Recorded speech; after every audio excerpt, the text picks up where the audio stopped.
Dubai से Singapore जा रही फ्लाइट में मचा बवाल, हल्ला हुआ चोर चोर।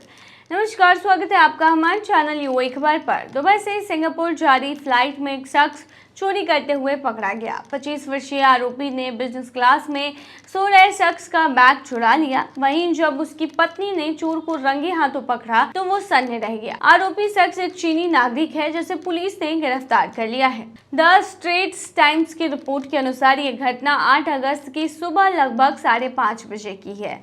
शुरुआती जांच में पता चला कि एक कपल बिजनेस क्लास में सो रहे थे। तभी अचानक मौके का फायदा उठाते हुए आरोपी ने उनका बैग खसका दिया।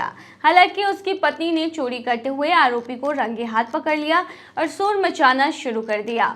पत्नी की आवाज सुनकर पति की भी आंख खुल गई। ऐसे में शख्स ने बैग को फिर उसी जगह पर रख दिया। इस पूरी घटना की जानकारी चांगी एयरपोर्ट पर मौजूद अधिकारियों को दी गई। चांगी एयरपोर्ट पर फ्लाइट लैंड होने के बाद जब आरोपी से पूछताछ शुरू हुई तो वो अपनी करतूत पर सफाई नहीं दे सका। छानबीन में पता चला कि आरोपी एक चीनी नागरिक है जो चांगी एयरपोर्ट से चीन के लिए फ्लाइट पकड़ने वाला था। लेकिन उससे पहले अगर आपने अभी तक अरब टाइम्स ऐप को डाउनलोड नहीं किया है तो फटाफट कर लीजिए। बता दें कि डाउनलोड करने के लिए आपको ज़्यादा कुछ करने की ज़रूरत नहीं है। जाना है प्ले स्टोर पर, सर्च करना है अरब टाइम्स ऐप, वहाँ पर आपको ऐप दिख जाएगा, आप उसे डाउनलोड कर सकते हैं। तो डाउनलोड ना। पुलिस ने आरोपी को हिरासत में लेकर जांच शुरू कर दी है। अगर फ्लाइट में चोरी का आरोप साबित होता है तो उसे 3 साल की सजा, जुर्माना या दोनों हो सकता है। हालांकि ये पहली बार नहीं है जब चांगी एयरपोर्ट से चोरी का मामला सामने आया हो। इससे पहले 38 वर्षीय भारतीय नागरिक को भी चांगी एयरपोर्ट की 14 दुकानों से 3.5 लाख रुपए का सामान चोरी करने के आरोप में पकड़ा गया था। द स्ट्रेट्स टाइम्स के अनुसार चांगी एयरपोर्ट की 14 दुकानों से महंगी परफ्यूम्स और बैग समेत लाखों की चीजें चोरी करने के बाद शख्स फ्लाइट में बैठकर सिंगापुर से बाहर चला गया था।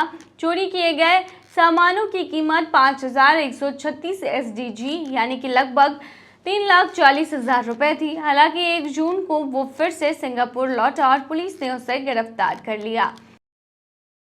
दुबई और शारजाह हवाई अड्डों पर हैंड बैगेज में बैन है कुछ सामान। चलिए बताते हैं कौन कौन से सामान आप अपने बैग में नहीं लेकर जा सकते हैं।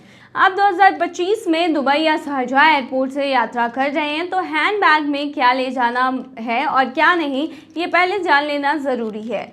नियम सख्त है और चेकिंग भी। इससे आपकी फ़्लाइट में देरी हो सकती है, सामान जब्ती हो सकती है या जुर्माना लगने जैसे दिक्कतें हो सकती हैं। अगर आप ये वीडियो देख लेंगे तो ऐसा नहीं होगा आपके साथ। क्या आप बिल्कुल नहीं ले जा सकते हैं? तेज़ और नुकीले औजार जैसे हथौड़े, कीलें, स्क्रू ड्राइवर, 6 सेंटीमीटर से लंबे ब्लेड वाली कैंची या चाकू, तलवार, मार्शल आर्ट के हथियार और गोला बारूद जैसे बंदूक, फ्लेयर गन, हथकड़ी, लेजर गन, विस्फोटक, ज्वलनशील और खतरनाक सामान जैसे पेंट, गैसोलीन, पटाखे, gas cylinder, bleach, ammonium nitrate, इन सब के अलावा बल्ला, रस्सी, बिजली के तार, ज़रूरी पर्सनल इस्तेमाल को छोड़कर स्टन गन, आंसू गैस जैसी चीज़ें आप बिल्कुल भी नहीं ले जा सकते हैं। लिक्विड पदार्थ जो होते हैं, लिक्विड मटेरियल, उनके लिए क्या रूल है तो बता दें कि 100 ml या उससे छोटे कंटेनर में ही लिक्विड जेल स्प्रे ले जा सकते हैं। ये सब एक ट्रांसपेरेंट जिपलॉक प्लास्टिक बैग तो जो कि 20x20 सेंटीमीटर से बड़ा नहीं होना चाहिए, उसमें फिट होना चाहिए। दवा या बेबी फूड जो है वो 100 ml से ज़्यादा ले जाने के लिए मेडिकल प्रूफ ज़रूरी है। पावर बैंक और इलेक्ट्रॉनिक्स आइटम्स की बात करें तो केवल हैंड बैग में 100 वॉट तक का एक पावर बैंक ले जा सकते हैं, लेकिन फ़्लाइट में इस्तेमाल या चार्ज करना मना है। 100 वॉट से ज़्यादा लेकिन 160 वॉट से ये कम होना चाहिए। इसके लिए एयरलाइन की मंजूरी चाहिए। Power bank check in bag में बिल्कुल नहीं रखा जा सकता है। इलेक्ट्रिक मोटर वाले सूटकेस और लिथियम बैटरी वाले सामान पर भी रोक है। खाना और खाने के सामान की बात करें तो देखिए, पका हुआ खाना, ताजे फल, पान या जल्दी खराब होने वाली चीज़ें ले जाने पर रोक हो सकती है। कुछ चीज़ें जैसे पान यूएई में एंट्री पर ही जब्त हो सकती है, इसीलिए यात्रा से पहले एयरलाइन और कस्टम से ये कंफर्म कर ले। ध्यान आपको कुछ बातों की रखनी है तो बता दें, एयरलाइन और एयरपोर्ट के अपडेटेड नियम ज़रूर चेक करते रहें क्योंकि समय समय पर ये चेंज होते रहते हैं। पैकिंग से पहले लिस्ट देखकर तय करें कि क्या ले जा रहे हैं। सुरक्षा चेक में देरी से बचने के लिए एयरपोर्ट पर समय से पहले पहुंच जाए। इसका सीधा मतलब है कि हैंडबैग में सिर्फ वही चीज़ें रखें जो मंजूर है, लिक्विड पदार्थ और पावर बैंक के नियमों का पालन करें और अनावश्यक या संदिग्ध सामान बिल्कुल भी ना रखें ताकि आपकी यात्रा बिना किसी रुकावट के निकल जाए। तो उम्मीद है इस वीडियो से आपको हेल्प मिली होगी। तो यूएई में सोशल मीडिया पर आपत्तिजनक कमेंट किया तो लगेगा करोड़ों का जुर्माना। मध्य पूर्व के इस्लामिक देश संयुक्त अरब अमीरात कड़े कानूनों के लिए जाना जाता है, जहां डिजिटल कानून भी बेहद सख्त बनते जा रहे हैं। यूएई के अधिकारियों ने अब देश के सोशल मीडिया यूजर्स को चेताते हुए कहा है कि पोस्ट ही नहीं बल्कि अगर किसी ने अपमानजनक कमेंट या रिप्लाई भी किया तो उस पर कानूनी कार्रवाई की जा सकती है। अधिकारियों के मुताबिक किसी के खिलाफ आपत्तिजनक या अपमानजनक कमेंट करने पर दोषी को जेल की सजा भी हो सकती है। शारजाह पुलिस में आपराधिक जांच विभाग के निदेशक कर्नल उमर अहमद अबू अल जवाद ने यूएई की न्यूज़ वेबसाइट खलीज टाइम से बात करते हुए कहा कि हम सामाजिक सद्भाव को खतरे में डालने वाले डिजिटल अपराधों के खिलाफ कड़ी कार्रवाई करने के लिए प्रतिबद्ध है। कानून स्पष्ट है, ऑनलाइन अपमान चाहे वो किसी कमेंट के रूप में हो या रिप्लाई के रूप में, उसकी सजा दी जाएगी। कर्नल अल जवाद ने कहा है कि किसी भी पब्लिक पोस्ट पर कमेंट करने की आज़ादी यूजर्स को दूसरे पर हमला करने, उनका मजाक उड़ाने या उन्हें मौखिक रूप से अपमानित करने का अधिकार नहीं देती है।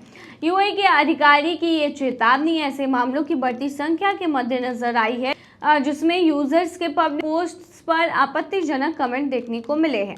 अल जवाद ने बताया है कि 2021 के संघीय टिकरी कानून संख्या 34 जिसे 2024 के कानून संख्या 5 से संशोधित किया गया है, ऑनलाइन अपमान या मानहानि के लिए कठोर दंड का प्रावधान करता है।